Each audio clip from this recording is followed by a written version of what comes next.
Did you know that Mortal Kombat is actually based on an old Scandinavian church song? Finish him. Mike with Iceberg Gaming here. Today I've got a World of Warcraft gold farm for you guys that you're probably not doing, but maybe you should.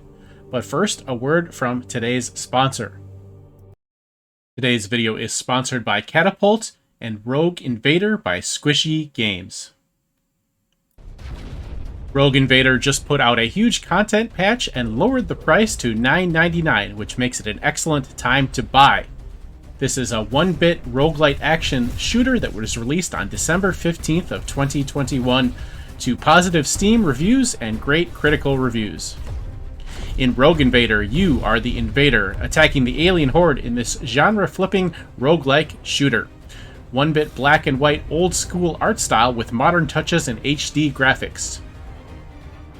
20 years ago, the Xenos began invading Terran colonies, leaving a trail of death and tears in their wake. The Terrans fought back, one planet at a time, while building their fleet to stab at the Xeno homeworld. You arrive with that fleet, just after a series of massive space battles in which all the supply ships had been destroyed. You are left with a huge invasion army, but no supplies to invade with other than one drop pod and one pistol. Your standing orders are clear. End this war.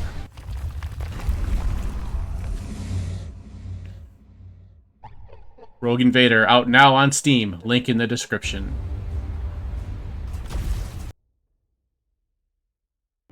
Today's gold farm is a transmog farm, so if transmog is not for you, you might want to skip this video. And keep in mind that transmog can take a long time to sell, so be patient. If you need gold right away, transmog and this farm in particular are not going to be for you. With those caveats out of the way, today we are on the continent of the Outlands in the Hellfire Peninsula, and we are at the Hellfire Citadel running the Blood Furnace dungeon.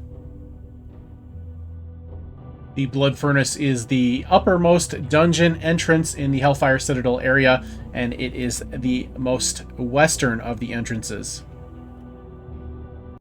First, I'm going to show you guys my route, and then I'll go over a little bit of the results and why you should run the farm. So first off, we're going to be going through the front here and killing everything. This is a transmog farm, so we want to kill as much as we can to get as much chance to kill for drops as we can get. So we're just going through here and just killing everything. When you see them, make sure you get the stealth guys as well.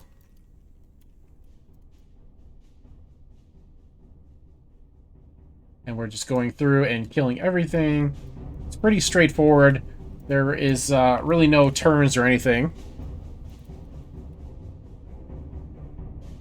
For your convenience, I skipped ahead a little bit here to the first boss area. So we're going to try to get these groups when they patrol together, if possible, so that we can kill them a little faster. And then we come on through here, hit the boss, and keep it moving. The bosses aren't really going to drop anything that you want, but you have to kill them to keep going. So because of that fact, we are running this on regular mode, not heroic, since we do have to kill the bosses. And if we kill the bosses, then we can't reset the instance. Now we're going to keep going through here. Pretty straightforward until we get to the next boss here. Oops, I didn't mean to do that, but that's fine. We're going to kill the one side over here until we get to the switch. Pop the switch and then start heading back the other way to kill the rest of the room while we wait for the boss to become active here, since we have to kill these little groups of prisoners and we have to wait for them to spawn. So we got to get that started right away, so that takes a little less time.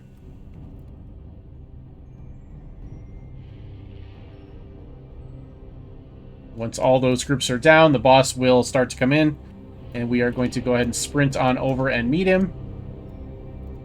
And there he goes. Next, we're going to stop by this group over here on our way. Grab this patrol. Keep an eye out. There's sometimes a stealther over in this area. I don't really see him right now, so we're not going to waste too much time on it. And then here in the next room, we have a stealther in this corner. So I'm going to come on over here. Oh, he's not there today, I guess. He's been there every other run, except when I turn my camera on and say it confidently. Anyways, we're going to keep it moving. No alternatives here for a second. And we're going to kill these last two groups. And then we are at the final boss location here. Now, if you kill one of these guys, then the rest will start moving towards you. Now, they are casters, so they will stop. But we can just get a couple of them closer together to make it a little bit easier. And then once you get the boss down, you can either do a teleport to Moonglade or a group finder trick to get out where you form your own group and then leave it.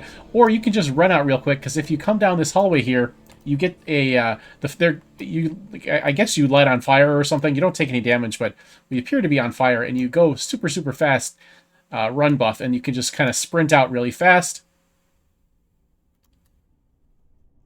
And then you can go ahead and reset the instance and do it all again. Now let's take a look at some results. So right away, as you can see here, I did this farm for about 20 minutes prior to the recording of this video. Made just under 500 raw gold. So if you're looking for raw gold, that's like 1,500 raw gold per hour, which is kind of terrible. But as far as raw gold goes, it's not terrible. It's kind of what you can expect for raw gold. But holy cow, look at this looted item value. 131,000 gold in 20 minutes. That's like 300,000 gold per hour if the trend continued. And I'm looking through these items, and I gotta be honest, not very many of them look like fake value. Like we've got some Angrosh items in here. The rings are obviously going to be disenchanted. Got a couple lockboxes as well. And then we've got a Wind Talker bow for 75,000 gold.